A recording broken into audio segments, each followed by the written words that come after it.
The rain's pouring down, isn't it? Just like how everything feels when you've given it your all and it just wasn't enough. Standing here, soaked to the bone, I feel every single failure. Every, no, every slammed door. Every time I stumbled and couldn't seem to get back up. It's like the world is screaming at me. Just quit, Aiden, it's not for you. And believe me, a part of me wants to listen. A huge part. It would be so easy to just let go, to walk away and accept that this is my limit. Maybe they were right. The ones who said I was dreaming too big, reaching too high. Look at me, standing alone in a downpour with nothing but the bitter taste of defeat. I've replayed every mistake, every wrong turn. Was it my strategy? Was I not smart enough? Not strong enough? Or maybe I just don't have what it takes. The thought is a lead weight in my gut. It's exhausting, this constant battle, pushing a boulder uphill only to have it roll back down and crush you over and over again. I close my eyes and I can see it all. The projects that fell apart, the opportunities that slipped through my fingers, the hopeful beginnings that led to dead ends. Each one felt like a promise, a spark of what could be. And each time that spark was extinguished. You start to build a wall around your heart, don't you? To protect yourself from the disappointment. You stop hoping, because hope hurts the most when it's gone. It's a lonely place to be when the only voice you hear is the one telling you you've failed. It feels like I'm drowning. Not in this rain, but in the silence that follows every failed attempt. The world keeps spinning, people keep moving forward, and I'm just stuck. Paralyzed by the fear of trying again. Because what if the next time is just another heartbreak? What if I pour every last drop of myself into one more push and it still leads to nothing? The risk feels monumental. The cost, too high. It's safer to just stand still, to let the rain wash it all away and just stop. But then, through the drumming of the rain, through the shouting of my own doubts, there's another sound. It's quiet. A whisper. Barely there. It's not loud or demanding. It's just persistent. It's the voice that got me started in the first place. The one that saw a flicker of a dream and believed it could become a fire. It's been buried under all the rubble of my failures, but it's still here.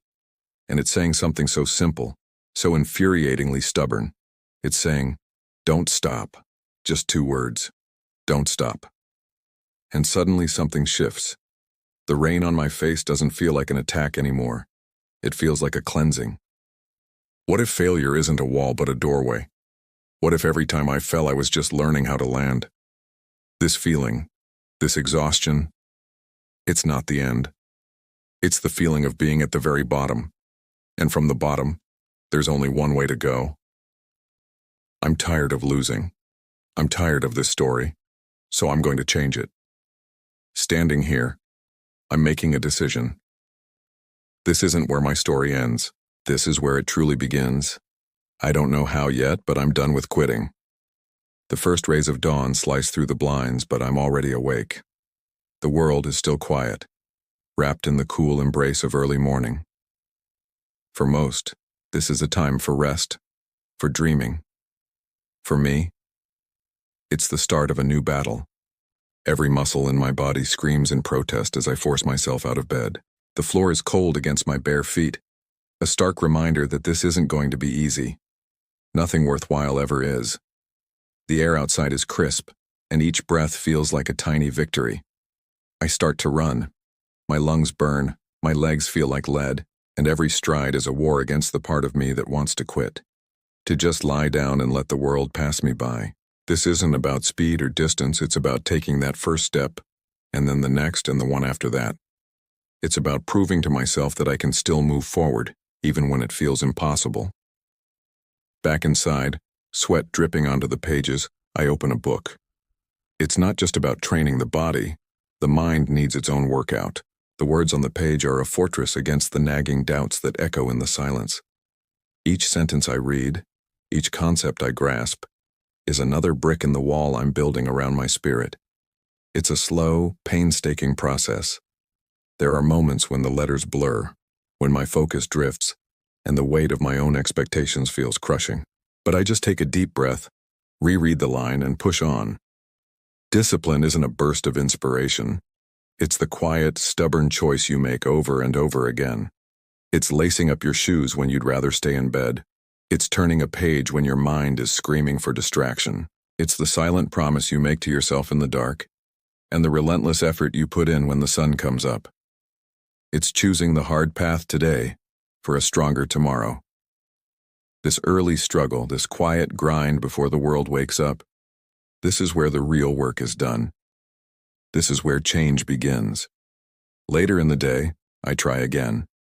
I set up the challenge, the one that broke me before. I take a deep breath, focus, and give it everything I have. My muscles strain, my vision narrows, and I fail. I stumble, and the weight comes crashing down. For a moment, everything is still. But this time, something is different. Lying there, catching my breath, a genuine smile spreads across my face for the first time in what feels like forever. I look up, not at the ceiling, but at the possibilities ahead. I'm still here.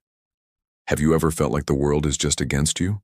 Like every step you take forward, you get pushed 3 steps back? The pain just keeps piling up. A dull ache at first, then a sharp sting, until it's an all-consuming fire. You look around, and instead of a helping hand, you see faces twisted in laughter. They mock your dreams. They ridicule your efforts. You're not good enough, they say. Who do you think you are? Their words are like stones, each one hitting a little harder than the last. You turn to the people you thought you could count on, only to be met with closed doors and turned backs. Rejection becomes your constant companion. Friends you thought would be there forever, they disappear when the storms roll in, leaving you stranded. The ones who promise to have your back are the first to put a knife in it. Betrayal. It's a cold, sharp feeling that seeps into your bones and makes you question everyone, everything. And then comes the worst part, the doubt. It starts as a whisper from the outside, but soon it takes root inside your own mind. You start to believe their laughter. You start to believe their rejection. Am I really not good enough? Am I just a fool for trying? The mirror becomes an enemy, reflecting back a person you barely recognize, someone weighed down by failure and fear. Every setback feels like a final judgment on your worth. You stand there at the crossroads of giving up and pushing forward, surrounded by the echoes of mockery and the ghosts of broken promises. It's in that moment of absolute darkness, when every fiber of your being is screaming at you to just quit, that a brutal, liberating truth finally cuts through the noise. It hits you, not as a comfort, but as a challenge, a raw and undeniable reality. The world doesn't owe you anything, not a thing. It doesn't owe you success. It doesn't owe you applause or support or even fairness. No one is coming to save you. No one is going to hand you your dreams on a silver platter. All those people who laughed, who left, who doubted you, they were just part of the landscape. They aren't the gatekeepers to your destiny. You are. This realization is a fire in your gut. It burns away the self-pity, the resentment, the why me mentality. It's not about them anymore. It's about you. It's about accepting that if you want something, you have to earn it. You have to claw your way towards it through the mud and the grime. Every drop of sweat, every sleepless night, every ounce of pain, that's the currency. That's how you pay your dues. So you start again, not from scratch, but from experience. You use the ridicule as fuel. You use the betrayal as armor. You use the doubt as a compass, pointing you in the direction you need to fight harder. You stop looking for validation and start building your own foundation, brick by painful brick. You show up when no one is watching. You work when everyone else is sleeping. You fight when you feel like you have nothing left to give. You earn your respect.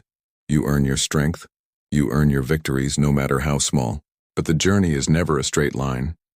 Just when you think you found your footing, when the summit seems just a little closer, the ground gives way again. A new wave of pain crashes over you, more intense than before. The voices come back, louder this time. The weight feels heavier, the darkness more suffocating. You stumble. You fall to your knees. Every scar on your soul screams, For a terrifying second you feel it again, that old familiar urge to break, to let it all go, to just surrender. The world is relentless, and in that moment, the fight begins all over again. Have you ever looked in the mirror and not recognized the person staring back? Not just physically, but that deep down feeling that the person you see isn't the person you're meant to be. That was me. For the longest time, I thought the world was against me. Every setback, every failure, I blamed it on someone else, on bad luck, on anything but the truth. But one morning, staring at my own reflection, it hit me like a tidal wave. The tired eyes, the slumped shoulders.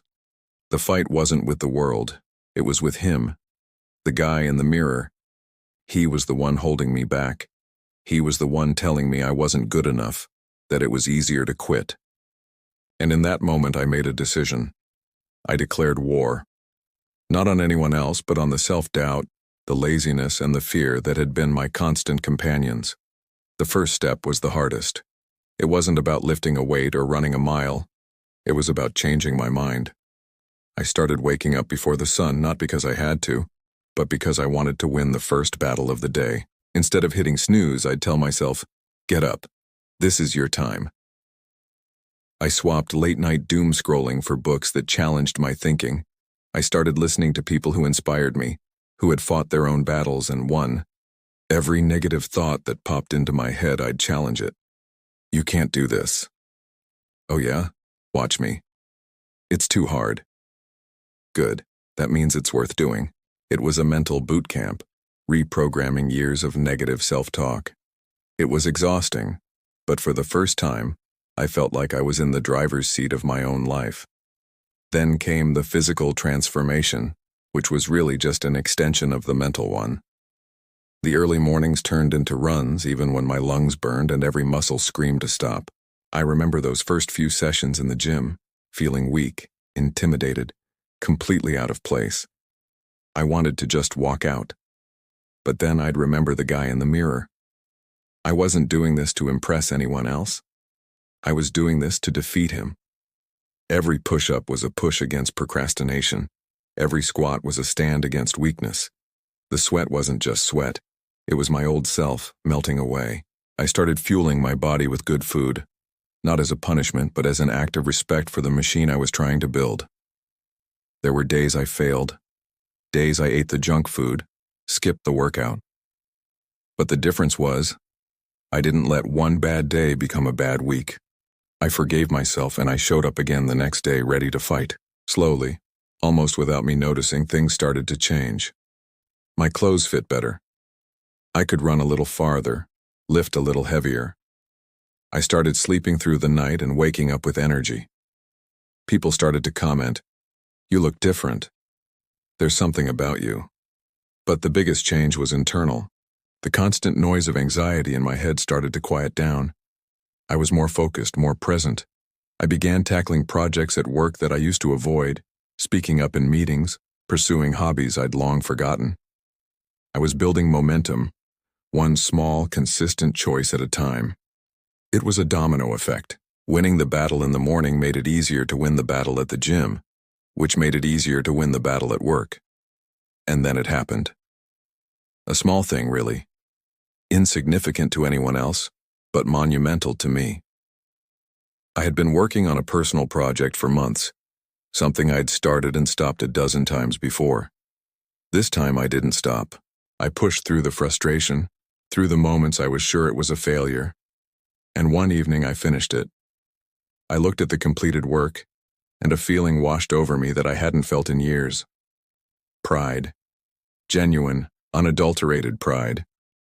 It wasn't about the project itself, it was the first real victory, the first tangible proof that I could beat the man in the mirror. I could set a goal and see it through. And looking in the mirror that night, I saw him again.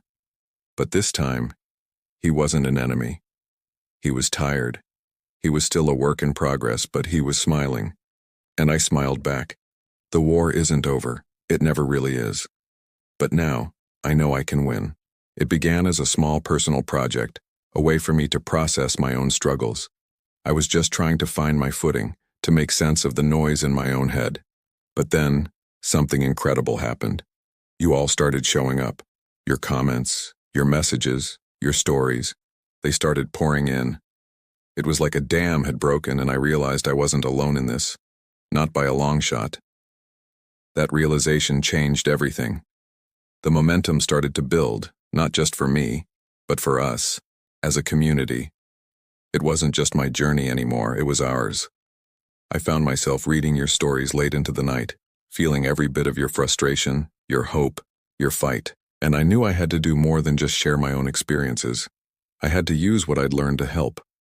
So I started reaching out, offering advice, or sometimes, just an ear to listen. It's a strange thing, isn't it? The very thing that once caused me so much pain, the source of my darkest days, was slowly becoming my greatest strength. It was like alchemy. The heavy lead of my past was transforming into something valuable, something that could actually help people. My pain became my power. Not a power over anyone, but a power for them. A power to connect, to understand, to empathize on a level I never could have before. Every time I helped someone navigate a challenge that I once faced, it felt like I was healing a small piece of myself all over again. The emptiness I used to feel was being filled, not with distractions, but with purpose. This, right here, this connection, this is what it's all about. It's the most fulfilling work I've ever done. Seeing others find their strength, watching them stand up a little taller, speak a little louder. It's been the greatest reward. We were building something beautiful, a space where being vulnerable was a sign of courage. A place where you could show your scars and have people see them not as flaws but as proof that you survived. The energy was electric. We were on this incredible upward climb together, this powerful emotional ascent, and it felt like nothing could stop us.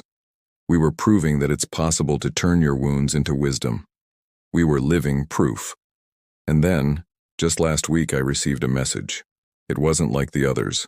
It was sharp, cynical, and it cut right through the noise. It started with a simple question that stopped me in my tracks. It said, "This all sounds nice, this pain into power idea. But what happens when the world doesn't care about your power?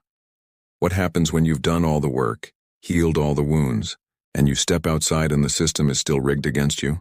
Is your purpose just a pretty story you tell yourself to forget that nothing has actually changed?" That question, it hit me hard. It challenged the very foundation of everything I've been building, everything I've come to believe. And honestly, I'm still thinking about it. Have you ever poured your heart and soul into something only to watch it all crumble? I have. More times than I can count. This right here, this was supposed to be it. The culmination of years of sleepless nights, sacrifices, and relentless work. I built it from the ground up, brick by painful brick. I remember thinking, this is it, I've finally made it. But life, as it often does, had other plans. It all came crashing down. Again. The phone call that changed everything. The email that sealed the deal. The deafening silence after the storm. It's a familiar feeling. This hollow ache in my chest. It's the ghost of every past failure, every "I told you so," every moment of self-doubt, all rushing back at once.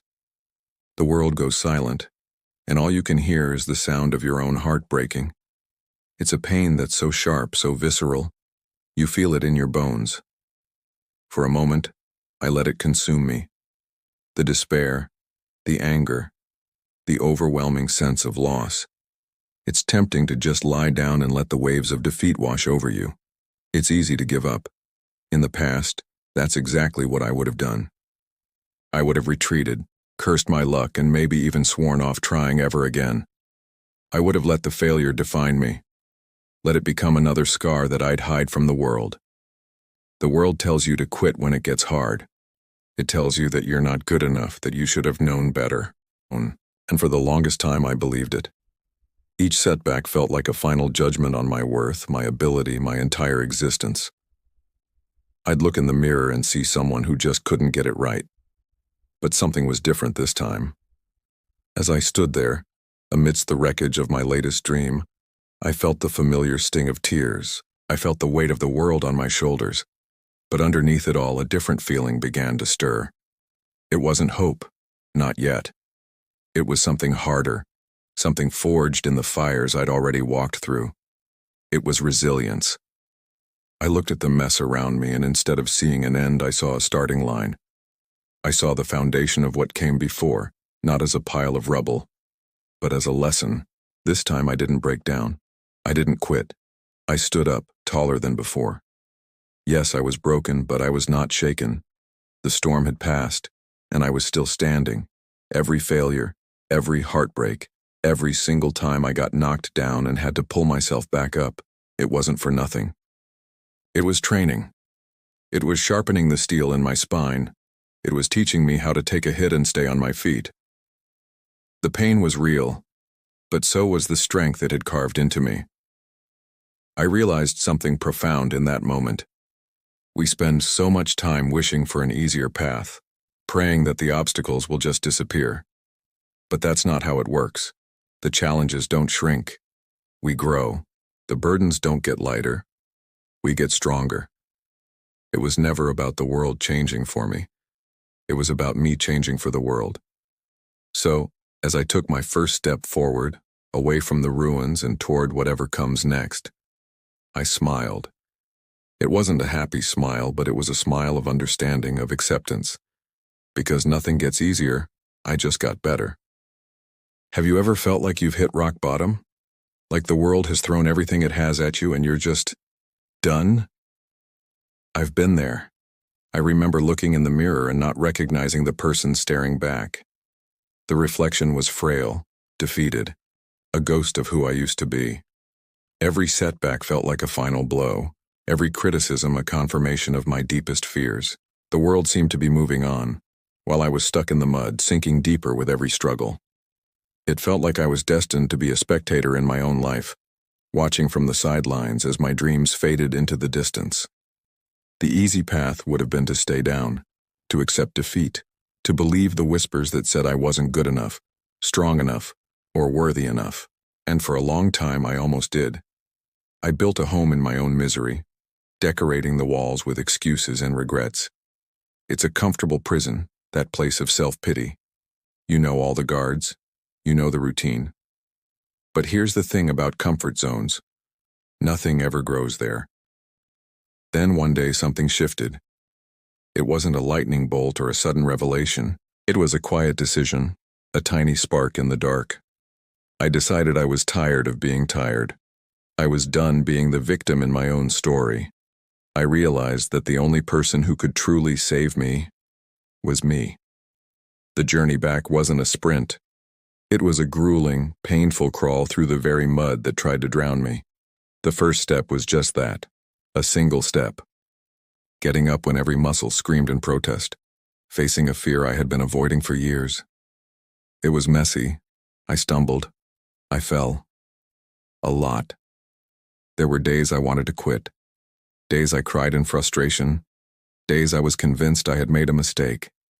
The old me, the weak me, was always there, whispering temptations of giving up and returning to that familiar place of defeat. But with every small victory, something inside me grew. Each time I pushed through the pain, each time I ignored the voice of doubt, I was forging a new weapon. It wasn't about erasing the scars. It was about learning to wear them as armor. The boy who was once defined by his weaknesses was slowly being chiseled away, and in his place a warrior was starting to emerge. I learned that strength isn't the absence of fear. It's looking fear directly in the eye and saying, "You will not stop me today." It's not about never falling. It's about how many times you get back up, dust yourself off, and say, "Is that all you've got?" I began to see challenges not as roadblocks, but as opportunities to sharpen my blade, to test my resolve. The fire that was meant to destroy me instead tempered my steel. And now, I'm back. But I'm not the same. I'm not perfect. I still have scars. I still have moments of doubt. But I am no longer frail. I am no longer a spectator. I am the author of my story, the captain of my ship. The reflection I see now is not one of defeat, but of resilience. It's a face that has known hardship and has chosen to rise above it. I want you to hear this. Really hear this. Your past does not define your future. Your failures do not dictate your potential. The power to change, to rebuild, to become the person you were always meant to be, lies dormant within you, waiting for you to ignite it. It's waiting for you to get tired of being tired. So stand up. Look at your reflection and make a promise to that person. A promise to fight. A promise to endure. A promise to become unshakable. Don't wait for the storm to pass. Learn to dance in the rain. Because the world doesn't hand you victory. You earn it. Through sweat, through tears, and through an unwavering belief in your own spirit. Remember this. You don't wait for easy days. You become strong enough to face them. Thank you so much for watching. If this message resonated with you, please consider liking this video and subscribing to the channel. Your support means the world. We'll see you in the next one.